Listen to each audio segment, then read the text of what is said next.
Good morning, everyone. My name is Dawn Meade, and I'm here with AVSocial with my co-host, Kelly Perkins. Hello, how's everybody doing today? This is kind of an exciting show. Bear with us. It's going to be a little shorter than normal, but this is our first video show, so we've got that going for us. But we're also breaking from tradition a little bit in that we're having a single topic show today by interviewing Dan Newman.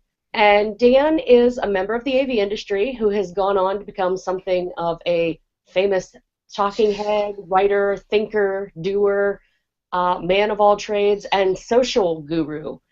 He's written 2 books now, 3 books. Two. Uh, Yeah. 2 books. The Millennial CEO is the first book, and the one we're here to talk about that just recently launched is The New Rules of Customer Engagement. And so before we get started, we'll just let Dan give us a little overview of the new rules of customer engagement. Well, hey, good morning, everybody. Yeah, so just this last, I think it was at the BLC, so for everybody in the industry that's familiar with the Business Leadership Conference, we announced the launch of, it's called The New Rules of Customer Engagement. It's 6 trends, reinventing the way we sell is the subtitle. And it was actually a project that started, it was in partnership with Commercial Integrator Magazine, Publishing, which I think most people on this call would be familiar with. It kind of started when Tom LeBlanc, who's the editor-in-chief of that magazine, and I sat down and we were just talking about the whole transformation of how people are consuming information. And in the short, it was that, as someone who both in the industry and out of the industry had started building an online presence, had recognized and been doing a little bit of research about what are the things that are driving people to buy today. And I was kind of curious about it both from the inside the industry standpoint, but also from the outside the industry standpoint. So it turned out to be a project. At first, to Tom, I said, I'm going to write like a series of like half a dozen articles on this very topic, and I want to talk about everything from social customer service to informed consumers to customer experience and how they relate to buying. So in short, we kind of started as like a series of articles, and I'm like, we should do this as like a white paper. And then it was like, there's a lot of stuff here. Maybe we should do like a e-guide or an e-book. And then, it's just really funny how it evolved. But it was really like from between Thanksgiving and New Year, the entire book got written. And it was sort of just something that started out as like, let's create a framework for selling in the digital economy and some things that people would benefit from knowing. And then, by January 1st, it's like, let's put this out and publish this as a full-fledged book. So it was sort of a neat project that came on fast, but I always say inspiration comes fast. So, and we wrote it really quick, and it was it actually went live at the BLC, the first day of the BLC. And the idea was it turned out to be something they used as a giveaway to the 300 or so professionals that came to that event. And hopefully many more than those 300 will get to read it. Oh gosh, I hope so. Well, I read the book, and I mean, it struck me just from the very beginning. The foreword to the book, as you mentioned, was written by Tom LeBlanc, the editor of Commercial Integrator. Yep. And just the first things he wrote struck me because we recently had. He starts out by talking about the guy on your sales team that wears a suit, and he's really funny. He only uses the telephone. He's not an email guy. He doesn't do tech, even though he's selling tech. Right. And he's just an old school salesman. And I got this copy of your book the day after our company actually let go of that guy. So it couldn't have come at a more timely time for my company anyway. Kelly, did you want to take some questions here or start digging in a little deeper here? Yeah, I think by the way, I loved the book. It was really great. It was it not only was it extremely informational, but there was a ton of great new ideas, and it was really easy to read. So it was pleasantly surprising. So thank you. I guess the first question I have is you kind of start going into, where it starts, where everything really starts, where it's your website, right? So I wanted you to talk a little bit about how important is your website, because some companies, they still have And I think a lot of it, even in our industry, they still have, you know, old school websites. You know, they're not very informational. They're extremely unuser friendly. And can you kind of just give a give us a little bit overview on how important a website is?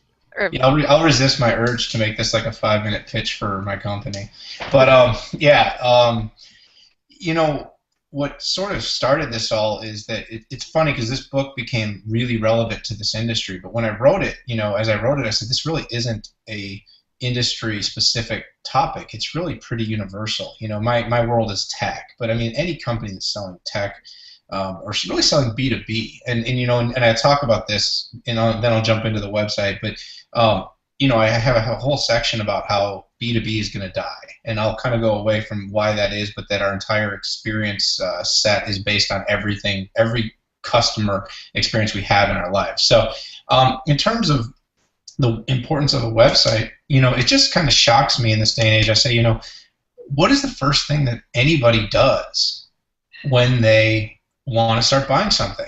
And the data, it's not me, it's not a feeling. It's the data says 74% of people start their information seeking on Google. First thing they do, they go, I want to buy something, I'm going to go to Google. You absolutely. know, so just the raw data says people are going to search. So there's two major challenges for a website here. One is, so if they're going to Google and not to a specific URL, which is generally the case, is your company going to be found? That's the first thing.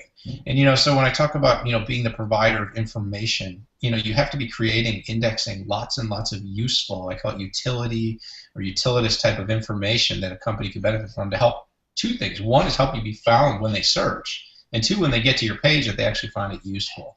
So, you know, that's kind of on the front end of having a site. And then the second thing when you talk about user friendly is, you know, when you're talking about like referral and networking and more of that pure, like we're in an industry where a lot of business comes from referral. Like a lot of business comes from word of mouth. If you do a good job for one customer, there's a pretty good chance they're going to lead you to your next customer. So, you know, you do a job for one, you know, company. I'm in Chicago, so downtown, you work for a law firm, and you do a great job, and then the partner's, you know, friends with another partner, and he goes to that partner and goes, you got to check these guys out.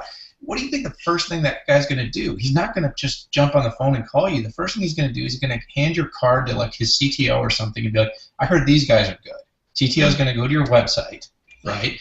And he's going to look at your company. And if he goes to your site and it's like antiquated and hard to navigate, the first impression he's going to have of your company is, I don't get it. I don't get what you do. I don't get why we'd want to work with you guys. Your story doesn't make sense. You don't have a lot of good information. And, you know, that's kind of what I say in a world where there's so much choice, right? We have so many choices of who we're going to work with.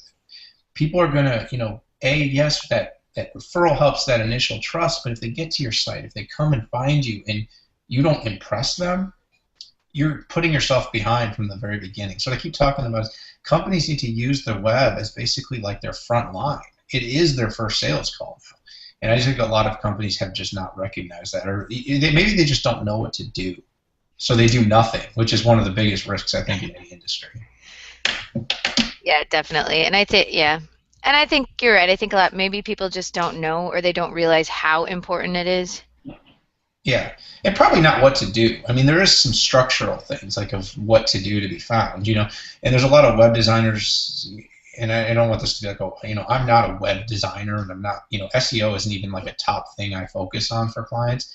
But it is super important. And what I talk about is they don't know what to do, is that static content doesn't work. And, you know, if you're a company and you just have like your 5, 6, 7 index pages. I was on a stage when I was speaking at the BLC, and I actually talked about this. I'm like, you know, I can go to 20 integrator websites, and literally you're going to have the same information. It's going to be your products that you sell.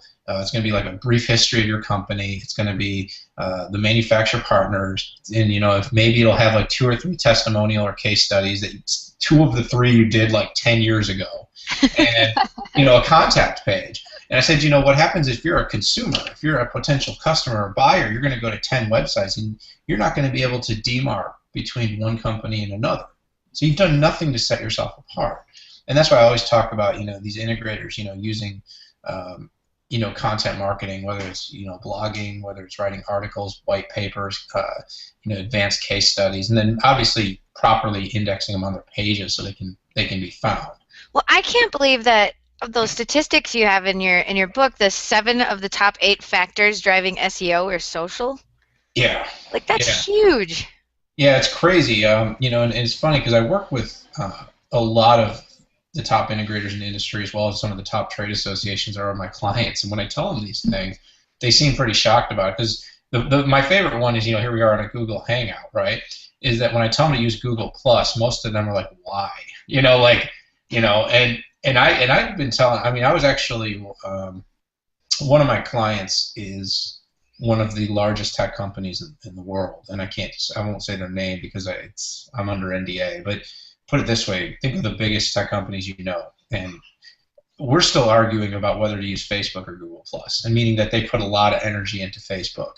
And right now, the organic search and the organic business pages on Facebook are almost worthless unless you're paying a ton of money to be found. But if you put all that energy and all that money they have behind Google Plus campaigns, you can just catapult your content to the top of search.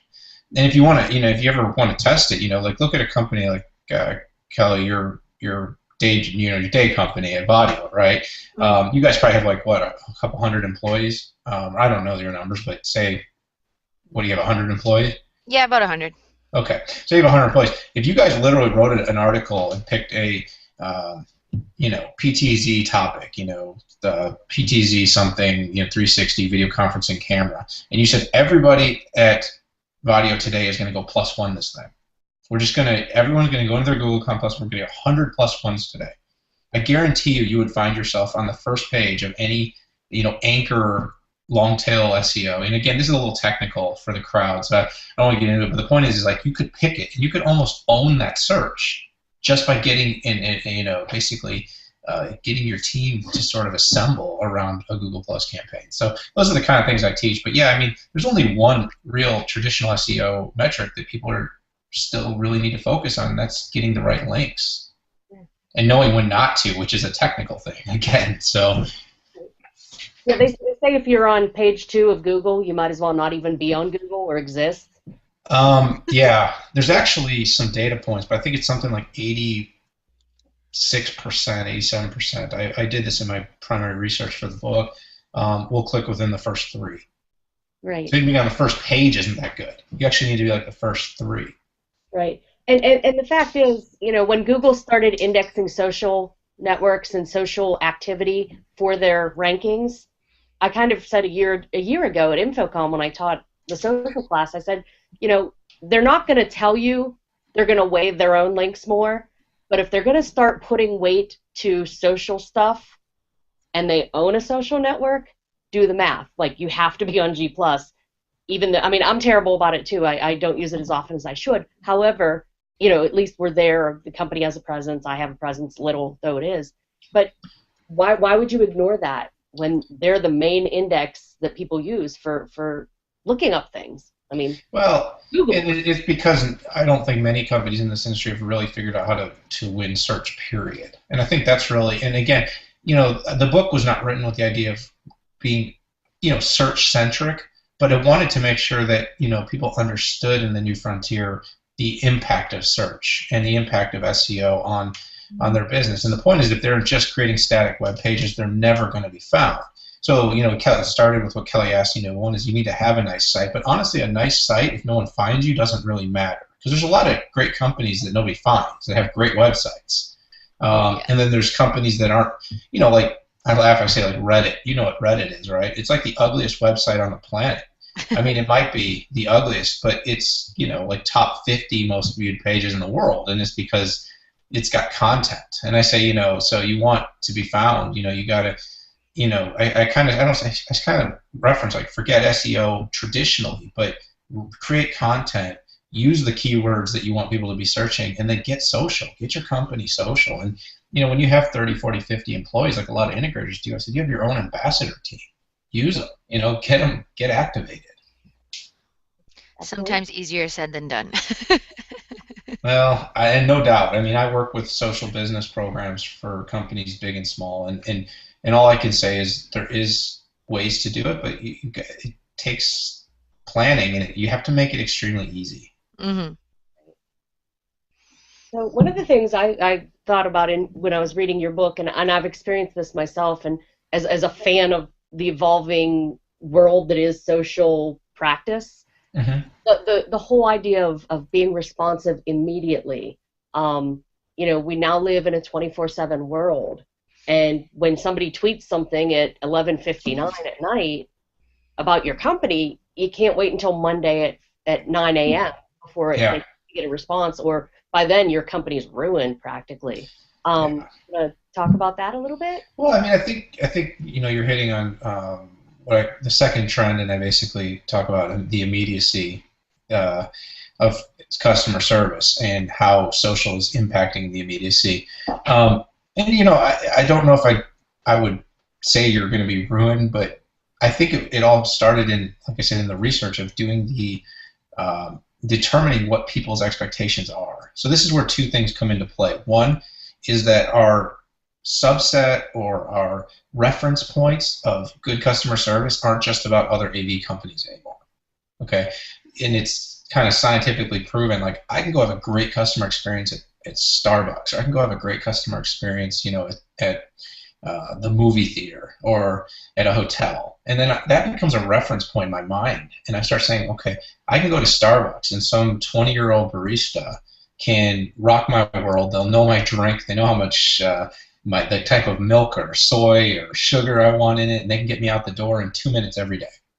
But I have an AV company that I work with that I pay a lot of money. I do millions or hundreds of thousands of dollars in business with, and they'll wait 3 days to call me back.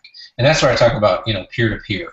So that's sort of what's setting up this expectation, is that, it's over 70% it's about 70% of people expect a same-day response to their online social or online service requests. So that's where it kind of starts. It's like, so same day is sort of objective, right? Because does it mean that at 3 o'clock in the afternoon they want it by 5, or does it mean they want it within 24 hours? But the point is they want it fast. And you can actually dig a little bit deeper into this number when it turns out that like 42% of people want it within 2 hours. So that kind of answers it, is that most of those people will tell you they actually want it same day. That's emphatically the same day, within 2 hours. So if they go on Twitter or Facebook or even email you, so it's online, service requests, they expect a response. And then I think it's 32% actually say they want it within 30 minutes. So those are the expectations of people in the world. And the point is that there's companies out there, I use business cases of companies like Comcast. And, Comcast has their own challenges if you call up for phone service. But if you tweet them, they will respond to you in like 2 minutes, right, every time. And the point is that social is sort of the next real-time marketing or real-time customer service opportunity. And a lot of companies just don't realize it. A lot of companies don't even monitor their handles. And I say, you have to be very active. Once you set up your social profiles, you better be watching them.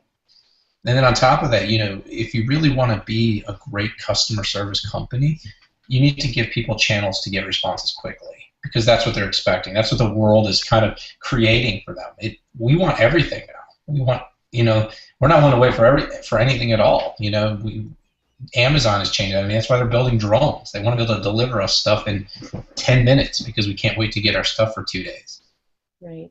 I think it's great that you brought up Comcast, because they're a great case study that's been mentioned in some, in some different books that I've read.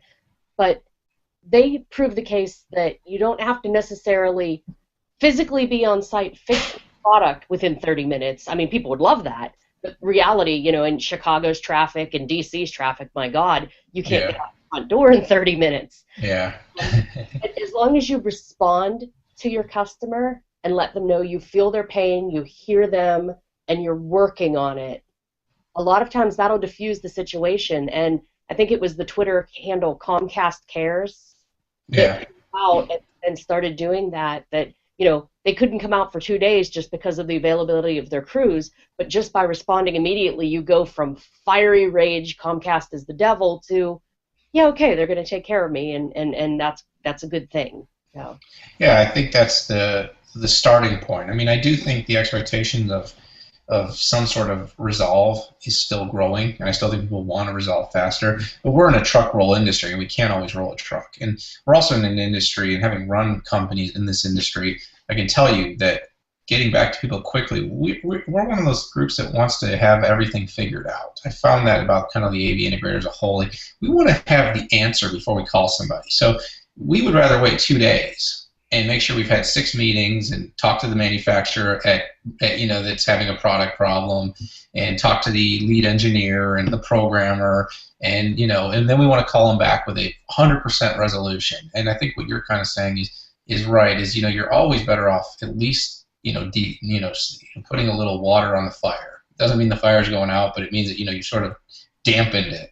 And then it's kind of like, how do you, now that you've lighten the fire, get it fixed? And I think that is still a challenge in this industry. We do need to get it fixed. And this comes down to that immediacy. Then it comes down to some of the things I'm talking about more thematically about cloud and the future of technology and creativity. Is the integrators and the tech companies as a whole need to think of new ways to be able to manage, monitor, and resolve problems for their customers, because rolling trucks all the time is just not, it's not a realistic, it's a very antiquated business model, especially in a world where we use terms like IT and network ubiquitously with what we do. Right. That might kind of roll onto what I think was one of the biggest main points in your book, is the customer experience and the value of the customer experience and customer support. Can you delve into that a little bit? Yeah, so I thematically, right? So there's 6 trends, and I didn't really hit them all here, but just kind of as a quick recap, since we didn't really hit them for the whole group, is that the first trend was that informed consumers are changing everything. And that whole idea is that people are doing the research on that, which we talked about. Then the immediacy of customer. And then the third is about creativity, which is the difference between traditional selling and creative selling, is that since our customers know more, the role of the salesperson has to evolve. So then the fourth trend is getting your businesses social. The fifth trend is basically a concept of land and expand, is how do we lower the barrier of entry, get people to try things, and then expand it through big data and quantifying successes with the technologies we sell. And then the sixth trend, as you mentioned, was the customer experience trumps everything, is what I call it. And basically the reason I said that is because you can do the other 5 things right, but if you fail to customer experience, and customer experience is not just service after the sale. Our industry is notorious for thinking of customer service as what we do after we sell something, and really customer experience is a life cycle issue. It means from the very first engagement, which goes back to our website or our social profiles or our Twitter handles, you know what I mean, all the way through basically forever, because most of us don't sell one time, right? If we're doing it well, I mean, unfortunately, probably a lot of us do sell one time, but the idea is once you finish a project, they're going to buy again. As a manufacturer, you guys get that. You have channel partners. As an integrator, it's kind of the same thing. It's because most of the companies we sell to have more than one space they need technology for. Right.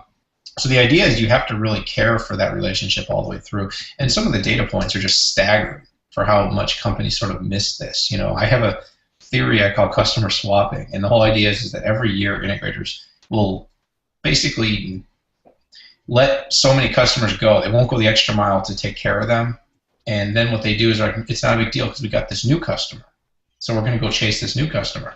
But the actual science behind it says it's about 6 times more expensive to go acquire a new customer than it is to make a current customer happy. And so as a whole, that's crazy to me, because so few companies actually have any real retention strategy. It's like less than 20% actually make customer experience a priority in their strategic planning. So like 90% of companies have a new business development strategy, but only like 17%, I got to get the right number, but it's like 17 or something have an actual customer retention strategy. So we're going to work really hard to go get more customers, but we're not going to really do anything to make sure we keep the ones we have.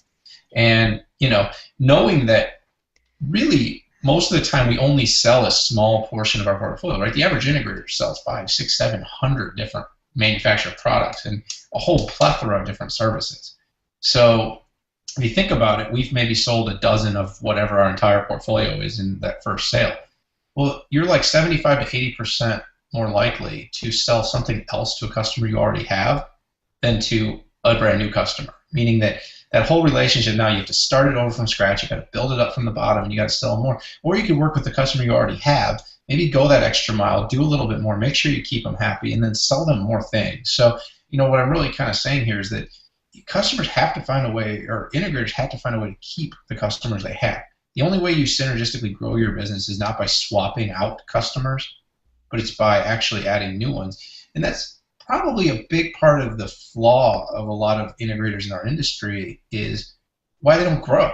And you'll actually, if you look at like the SCN Top 50, the System Contractor News does that, you'll see that there's like 5, 6, 7, 8 integrators at the top that show substantial growth every year. But as a whole, our industry is kind of like, to give a visual, it's kind of like this. Even all these integrators on the top 50, it's like, the 35th top integrator, they'll do 25 million in sales. And then the next year they'll do a spike because they did 32 million in sales. Now they're they move up a few places. And then the next year they do 21 million and they fall down to number 48. And my point is it's like they can't sustain any growth because our growth is too much. One, it's too much bid and project based, meaning it's too much. I got a big win this year, so I happen to catapult our revenue. We didn't actually grow sustainably. We didn't grow recurring. We didn't grow our service. We grew our project revenue. And then the second thing is they lose customers all the time. So they grow a little bit because they win a couple new customers, and then as 1 or 2 customers are falling off, the revenue falls in the same year, so they grow. And then the next year they're digging out of that hole. So all the basically the math and the data says we've got to do something different. And doing something different means basically getting back to the root of how do we stop losing the customers we have and start taking care of them. And it's because, the staggering statistic is that 80% of your future profits will come from 20% of your current clients. That's an overall stat. That's not a Pareto. I mean, it turns out to be an 80-20 rule, but that's actually the way the data falls for businesses. 80% of their future profits are going to come from 20% of the current customers that they have. Wow. But yet we spend all our time chasing new business. And I've wrote about that since this book, about how integrators love to hire new salespeople. And they'll hire 5 salespeople hoping one works out. And they'll spend $250,000 on these 5 people to have them for 3 to 6 months. But they won't spend $50,000 a year on a strategic marketing initiative or a strategic customer experience initiative. But they'll hire salespeople without thinking twice. And it's because they don't understand. So I'm trying to kind of punch them in the face a little bit with this book and say, you've got to understand that the way you've done it, it didn't work then and it's not going to work now. Right. And I think that also ties into, you mentioned in the book, before people make a buying decision, they go through 11 or originally the statistics back was like 3 to 10 points of contact or research before they made a buying decision, and now it's skyrocketed, that number. And you mentioned the specific number in your book, but 11.4. 11.4, and I think it was like 5 years ago it was at 3. I had heard from another source. Yeah, it's doubling year over year. Right, and I think part of the reason that we do so much business with our existing customers is we've already established our authority. Unless you screw up the job badly, if you've done a good job or even a respectable job, you've already established your authority. So when they're looking for those points of research, those points of reference to make a buying decision, they'll go to someone they trust, and that's their existing integrator. Whereas if you're building the new customer all the time, you have to first establish that credibility, then get the sales, get in the door, then hope that their other points of data are backing up the decision to go with you. And it's much more difficult. So the 80-20 thing, that completely makes sense to me. Well, the funny thing is that most the trust factors, right? We don't trust traditional marketing and advertising. The thing people trust are their referent networks. They trust the people in their social networks and in their professional networks. And even the people that you have like business and client relationships, the ones where there's really kind of genuine trust is very small, and that trust is extraordinarily valuable. And that was sort of, the numbers behind that were, it's like 85 to 90% of people will basically trust and act upon a referral given to them by somebody else that they trust. And, we don't work very hard to build that. There's one more of my favorite is the word of mouth marketing mystery, right? And this is another number I prevalently put throughout the book, but is that 98% of businesses will tell you that their number one growth strategy is basically referrals, word of mouth. It means, they expect to get business from people who are going to go talk about their business. Right. But the number of companies that actually have a strategy to execute referral-based or word-of-mouth marketing is only 3%. So 98% of companies think that this is how they're going to grow, but only 3% invest anything in actually making this their growth strategy. So this is where I look at, social platforms and, content and, ways that you can use featured marketing stories and stuff to partner with the companies that can tell your story for you. Because it's, in the end, it's really, sort of the whole trend around content is business storytelling, is that nobody really wants to be sold to anymore. Nobody wants to hear about your product. I mean, I still find it crazy how many companies' blogs are still like product centric. I mean, we're moving into the age of brand journalism. I mean, I read a blog about, somebody's specific codec or somebody specific, and I'm like, this isn't a blog. This is just really long form advertising at this point. It's a bunch of, data points and specs about your product. Good night. I'm out of here. This is terrible. What I want to do is understand conceptually how a partnership with your brand, with your company, is going to help my company solve its business problems. And in the technology space, I always say, we don't sell technology to solve technology problems. We sell technology to solve business problems. And as companies, we need to be telling a story that's basically, how does our brand solve your business problems? Because it's not about what we do. It doesn't matter how cool it is. It really doesn't. It doesn't. Video isn't about cool technology anymore. It's not about having something to show off when your clients come into town. It's about, can I quickly and easily get on a call and get something done? Can I be more productive? And that's the point is you're like 8 times more effective on a video call than you are on a email exchange or just a simple phone call. 8 times. So if you say my employees are my #1 asset, and I want my employees to be more productive, well, what's better than telling them basically that researcher after researcher has found that you'll be about 8 times more productive when you can do video with content as opposed to traditional conference calling or email exchanges. And it's huge. It's massive.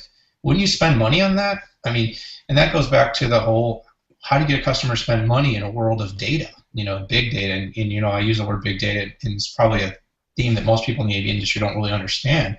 But the concept is 90% of the world's data has been created in the last 2 years.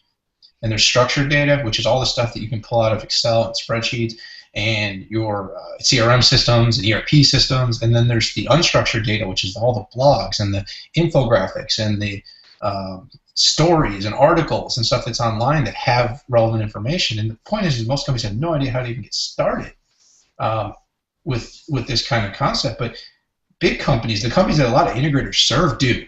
Companies that a lot of integrators serve, these bigger organizations, are looking at data and going, if I buy into real-time web collaboration, what's it going to do for my business? And then they can actually deploy it to 150 employees and look at how much more productive that 150 were versus a subset of 150, and then they'll decide to buy it. So the question is, what value is an integrator actually adding to that part of the process?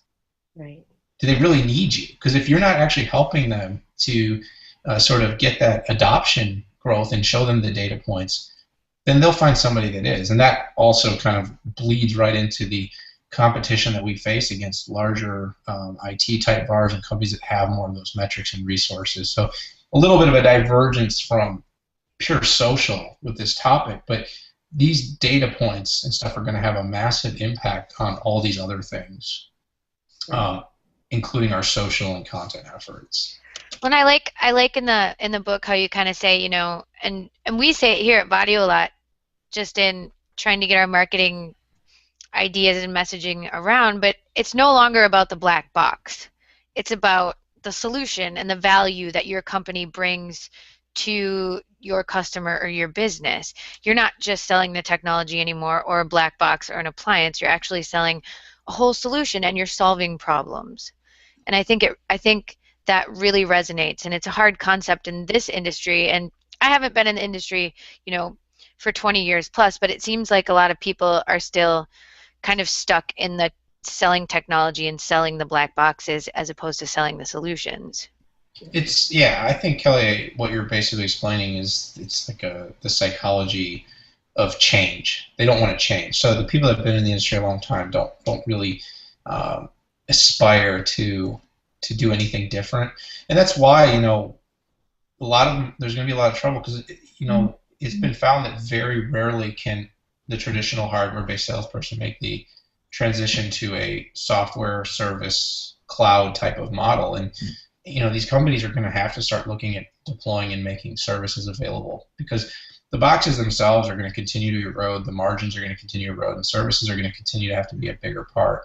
I talk about a concept called huddle room, which I'm sure Vadio is probably very interested in, because your cameras and small web RTC or web communication. But my point is, companies are going to and they're saying, instead of like, hey, let's do $5 million rooms, fancy rooms, they're now saying, let's do 5,000 rooms for $5,000 a room, right? And let's put just a flat panel, an input, a video camera, a little bit of audio, and then connect to the apps on your device, connect to WebEx or go to Meeting Pro or whatever your tools are, and that'll be a full collaboration experience. And that's what's going to change everything. And can an integrator adopt that and basically realize that only like 20% of that sale is going to be hardware? The rest is going to be service deployment, after-sales service, monitoring, management, remote support. And my gut instinct is no. My gut instinct is the industry is going to change drastically. It might take 5 or 10 years before we really, really see this, but in 5 years, we should get back on a call and talk about where we're at. And I think it's going to be just a very, very different industry. Yeah, and that brings us right back to that guy at my company, well, that was at my company, we talked about at the beginning of the call, the old guy in the suit that is great on the phone and great with people and is a fantastic salesman and just can't produce in today's economy.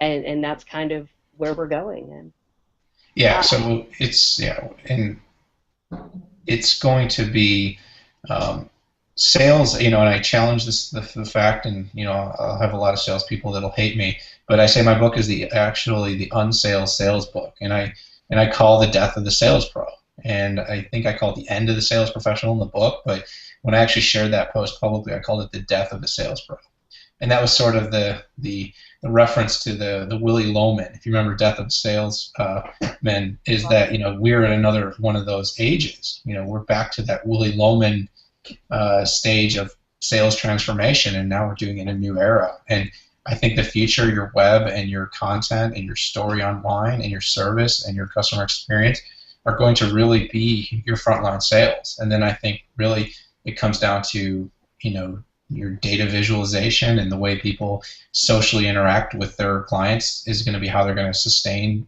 and build relationships to be bigger, more meaningful revenue opportunities. So it's a big change, and like Tom says so eloquently, that I may make you mad and you may not like what I have to say, but it's true. And like I said, when I wrote it, it wasn't just for this industry, but having spent the first decade of my career in this industry, I just was really passionate about telling something that maybe could help other integrators, manufacturers, distributors who are sort of resisting it. That this isn't a cyclical trend. This isn't a trend that's going to circle back and go back to the way it was. It's only going to proliferate further. We're only going to get more connected to our devices, to our content, to our social experiences and our social worlds. And businesses that are just like kind of hoping this goes away are going to go away. Right. Well, thank you so much. This is Dan Newman, author of the new book, The New Rules of Customer Engagement, 6 Trends That Are Reinventing the Way We Sell. I know you had a hard stop at this time, but we want to thank you so much for taking time this morning to talk to Kelly and I and everyone here at AVSocial and AVNation. Where can we find your book? I'm so glad you asked. So the book's available on Amazon.com. And if you guys want to, share out a link on your site when you post this, I can send you guys the link. The paperback version will be available starting next week. So, oh, awesome. And the Kindle version's available today. So, please, check it out, buy it, throw it a review. And like I said, feel free to reach out and email me. If you guys want to maybe in your recap, just give them my Twitter handle so they can all yell at me. Or you could just do it right now, and we'll do it there as well. Or email me, but it's at Daniel Newman UV. It's the longest Twitter handle on the planet. So I just never changed it because it's just kind of what I am. But yeah, go ahead and tweet me there, or like I said in the recap, hopefully you guys will give out some contact info for all the folks that listen to your show that don't do email and stuff. I'll put a phone number on there too, so you can call me. So if you're that guy, you can call me, and I'd be happy to talk to you about it. So I really appreciate you guys having me on the show, and I'm glad you read the book. So Yeah, thanks a lot, Dan. This was really nice. Thank you so much, and thank you everybody for joining us this morning for a look at Dan Newman's new book and for our latest AVSocial. Look us up and look for this post to follow up on AVNation.tv. Tim's going to kill me for messing that up. That's our AVNation website. AVSocial is part of the AVNation family, and it's avnation.tv. Thanks so much, and we'll see you the next time.